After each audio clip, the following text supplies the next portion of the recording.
Katulad din kayo sa akin mga mari na mahilig magkape. So yes, mahilig talaga ako magkape kahit mainit, kahit tanghali or umaga or gabi. So walang oras yun. Basta gusto ko magkape, nagkakape ako.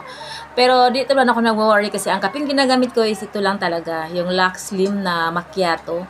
Kasi mga mari, di naman sa pagyayabang, nagkukunwari ako nagda-diet. Yes! Eme lang. Ito yung kape ko na ginagamit sa ngayon.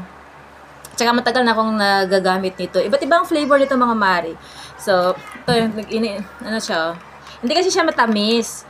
Tsaka, nag-work siya sa akin pang padumi or yung pang good digestion. Ganon. Tapos, ano kasi nito, matagal din naman siya mauubos siguro mga 15 days kasi may scoop kasi ito siya sa loob. Ganyan lang siya. Kalahating kilo lang kasi ito.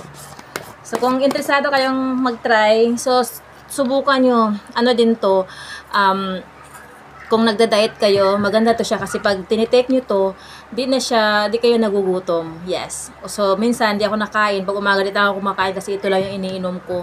Then, sa office na ako kumakain. So, that's all for now. Bye!